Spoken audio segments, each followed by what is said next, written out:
Laporan yang seterusnya, di mana hidup 3 zaman tetapi tidak sempat mengundi kali pertama pada tahun 1955 kerana nama disembunyikan. Dan warga emas tertua di Pekan Dabong, Kuala Krai, Yaakob Ismail itu menganggap ia satu kerugian kepadanya, bangsa dan juga negara. Kata warga 93 tahun ini ketika kali pertama mahu membuang undi. Niatnya hanyalah satu, untuk bumi Melayu dan kemerdekaan.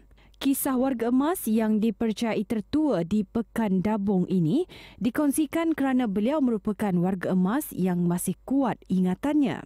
Perkongsian dengannya merangkumi latar pada masa zaman penjajah British dan Jepun sebelum kemudiannya negara capai kemerdekaan pada tahun 1957. Menurut Yaakob atau mesra dipanggil Tok Wan, beliau dilahirkan pada tahun 1925 di Kota Baru sebelum berhijrah dan menetap di Dabong pada tahun 1970-an. Tok Wan pernah menyertai Jungle Company atau pasukan keselamatan hutan di bawah pentadbiran British bagi mengawasi komunis. Bahkan Tok Wan masih mengingati nombor lencana bajunya iaitu 15049 semasa 4 tahun dalam kompeni berkenaan. Menurutnya lagi kali pertama dan kedua 1955 dan 1959 namanya tidak ada dalam daftar pemilih walaupun berdaftar untuk mengundi dan hajatnya membuang undi tercapai pada tahun 1964. Semasa itu, undi yang dipangkah hanya ingin bumi Melayu terpelihara kerana serik berada di bawah penjajahan British yang selalu mempelekehkan beliau dengan panggilan palo kayu atau bodoh. Pak Cik mengundi yang pertama tak ada mengundi. Mengundi yang kedua tak ada mengundi. Tahun 59.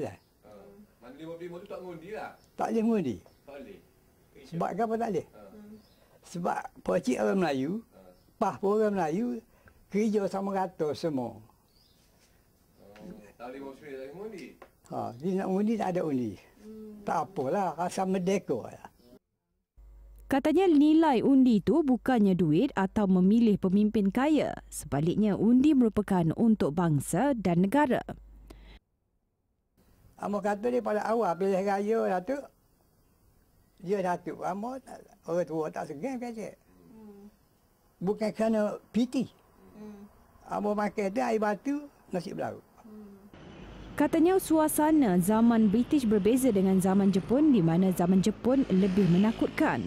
Kesemua parti politik Melayu yang bertanding pada masa ini tidak mengetahui nilai pilihan raya sebenar, bahkan pengundi kini dilihat hanya membuat pilihan berdasarkan sentimen kepartian bukannya disebabkan sebagai anak bangsa sebenar yang berada di bumi merdeka.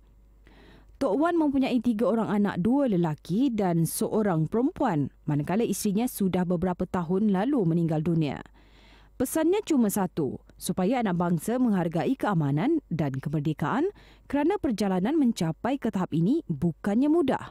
Untuk itu, seru beliau tunaikan tanggungjawab sebagai rakyat Malaysia membuat pilihan kerana proses pengundian kini lebih mudah berbanding zaman beliau yang penuh halangan dan kekangan.